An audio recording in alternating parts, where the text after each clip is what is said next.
ہر طرح کی تعریف و توصیف اور بڑائی و کبریائی لائق سزاوار ہے اس پروردگار عالم کے لیے جس نے انسان کو پیدا کیا اور ان کے حقوق بھی متعین کیے تاکہ انسانوں میں ہمیشہ ایک توازن قائم رہے، غیر متوازن چیز لوگوں کے درمیان داخل نہ ہونے پائے، لوگ ایک دوسرے کو سمجھ سکیں، ان کو پہچانیں، ان کے مقام اور مراتب کو جانیں اور ان کے حقوق کو بجا لائیں۔ یہ اللہ کا بہت بڑا کرم ہے کہ اس نے انسانوں کو جینے کا طریقہ اور سلیقہ سکھایا، آپس میں مل جل کر رہنے کا اعلیٰ ضابطۂ حیات دیا تاکہ ہر انسان کو اس کی اپنی زندگی جینے کا پورا حق مل سکے، دنیا میں موجود معاشرے کا فطری نشیب و فراز اور زندگی کا عروج و زوال نفس انسانیت پر بار نہ ہو جائے۔ اگر سماج کا ایک آدمی شیش محل میں رہتا ہو، دنیا کی مہنگی ترین گاڑی بھی اس کے پاس ہو، مال و دولت کا انبار ہو، مگر اس کا پڑوسی ان چیزوں سے محروم ہو تو وہ اس پڑوسی کی زندگی احساس کمتری کا شکار ہو کر رہ جائے گی، اور پہلے والا آدمی جس کے پاس بنگلے اور گاڑی ہیں وہ غرور و تکبر کے فریب میں داخل ہو جائے گا۔ مگر جب اس کو اپنے پڑوسی کی فکر لاحق رہے گی، اپنے بنگلے میں رہتے ہوئے اس کو جھونپڑی کی یاد آئے گی، دسترخوان میں چنی ہوئی نعمتوں کو دیکھ کر پڑوسی کی فاقہ کشی کا منظر نگاہوں کے سامنے رہے گا۔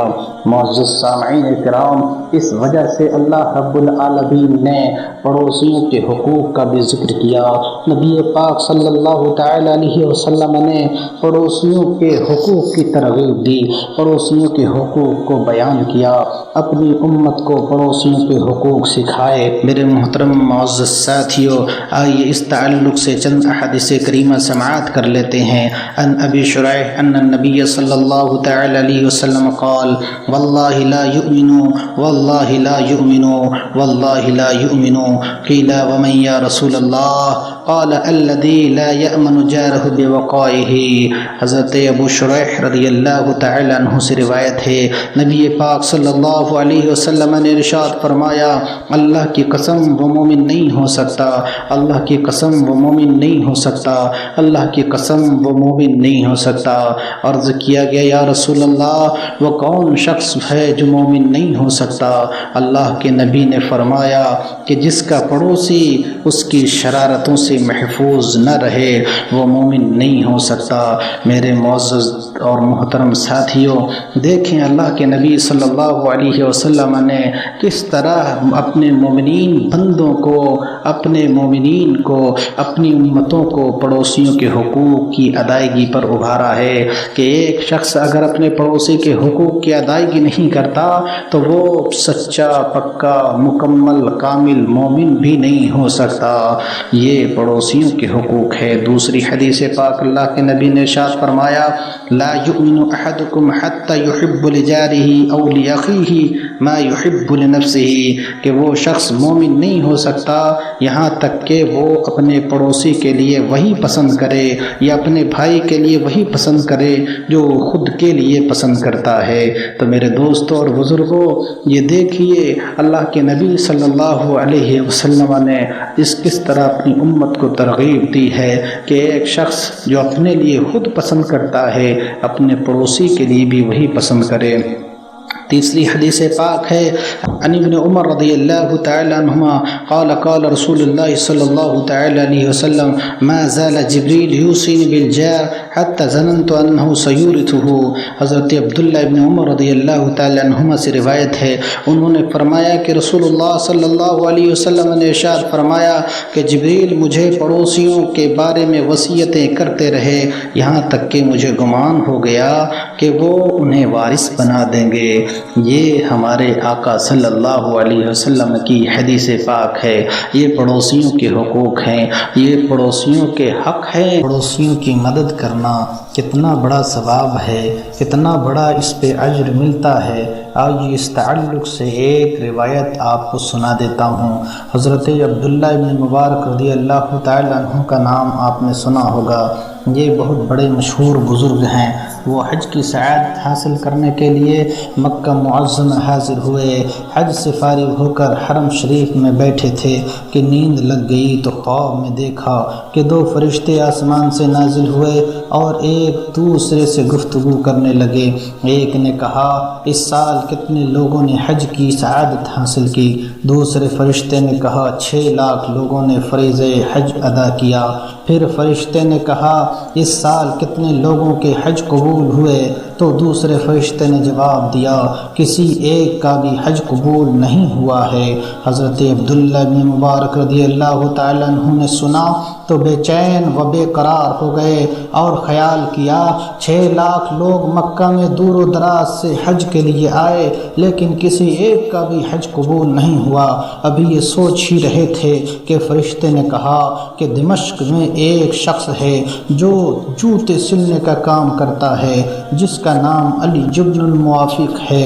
وہ حج پر نہیں آیا مگر اسے حج مقبول کا ثواب دیا گیا ہے اور اللہ تعالیٰ نے اس کی وجہ سے 6 لاکھ حاجیوں کا حج قبول کر لیا ہے۔ حضرت عبداللہ بن مبارک رضی اللہ تعالیٰ عنہ جب خواب سے بیدار ہوئے تو شوق پیدا ہوا کہ اس شخص سے ملا جائے، ایسے مقبول شخص کی زیارت کی جائے جس کی وجہ سے 6 لاکھ حاجیوں کا حج قبول ہوا ہے۔ حضرت عبداللہ بن مبارک رضی اللہ تعالیٰ عنہ نے دمشق کے سفر کے لیے زاد راہ باندھا اور اس شخص کی ملاقات کے لیے چل پڑے۔ جب آپ دمشق پہنچے تو پتہ معلوم کر کے علی جبن الموافق کے گھر پہنچے اور ان سے ملاقات کی اور اپنا وہ خواب جو مکہ شریف میں دیکھا تھا بیان کیا اور سوال کیا کہ آپ کا وہ کون سا نیک عمل ہے جس کی وجہ سے اللہ تعالیٰ نے آپ کو حج مقبول کا ثواب عطا کیا اور آپ کے طفیل 6 لاکھ لوگوں کا حج قبول کر لیا گیا۔ یہ سوال سن کر علی جبن الموافق کی چیخ نکل گئی اور بے ہوش ہو کر گر پڑے۔ جب ہوش آیا تو بتانے لگے، اے عبداللہ بن مبارک رضی اللہ تعالیٰ عنہ، مجھے ایک عرصہ 30 سال سے حج کی تمنا تھی اور میں جوتے سل کر اور مرمت کر کے حلال روزی کماتا اور اس حلال روزی سے میں بچا کر 300 درہم جمع کیے تھے اور میں جب حج کی تیاری کی صبح کو قافلہ روانہ ہونے والا تھا، اسی رات کی بات ہے کہ میری بیوی جو حمل سے تھی اس نے گوشت کھانے کی خواہش ظاہر کی۔ میں پڑوسی کے گھر گیا کہ پڑوسی کے گھر گوشت بنا تھا جس کی خوشبو میرے گھر میں آ رہی تھی۔ میں اپنی بیوی کی خواہش پوری کرنے کے لیے پڑوسی کے گھر گیا کہ تمہارے گھر میں گوشت بنا ہے، میری بیوی حاملہ ہے، اس کی خواہش ہے کہ میں گوشت کھاؤں گی، وہ مجھے پکے ہوئے گوشت میں سے تھوڑا گوشت دے دے تاکہ میری بیوی کی خواہش پوری ہو جائے۔ میرا اتنا کہنا تھا کہ میرا پڑوسی رونے لگا اور اس نے اپنا راز ظاہر کیا کہ ہفتہ ہو گیا ہے میرے گھر چولہا نہیں جلا، میرے بچے بھوک سے بلک رہے تھے، موت سامنے نظر آ رہی تھی۔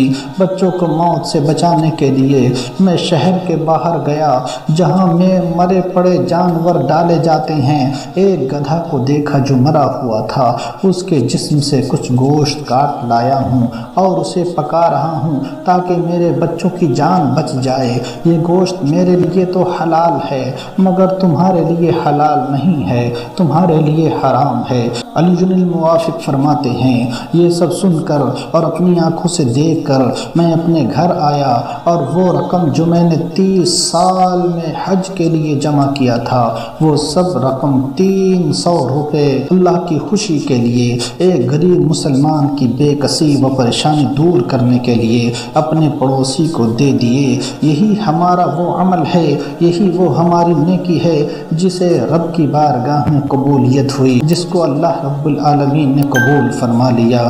میرے محترم سامعین کرام، محترم ناظرین کرام، اندازہ لگائیں کہ حج کی سعادت حاصل کرنے کے لیے جس شخص نے 30 سال تک جمع کیے تھے اس شخص کو دیا جو محتاج تھا، جو لاچار تھا، جس کے پاس کھانے کے لیے پیسے نہیں تھے، ایسے شخص کو دیے تو اللہ کی بارگاہ میں اس کا یہ پیسہ، اس کی یہ قربانی، اس کا یہ صدقہ اتنا پسند آیا کہ اللہ رب العالمین نے اس کی وجہ سے 6000 حاجیوں کے حج کو قبول کر لیا اور اسے حج مقبول کا ثواب بھی عطا کر دیا۔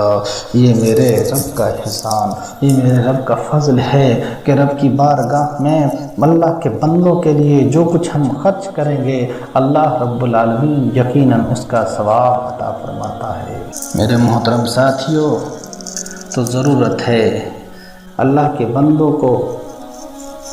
بندوں پر ظلم نہ کریں، اللہ کے بندوں کے حقوق کو سمجھیں، اللہ کے بندوں کے حقوق کی ادائیگی کریں، اسی میں ہمارے لیے ذریعہ نجات ہے۔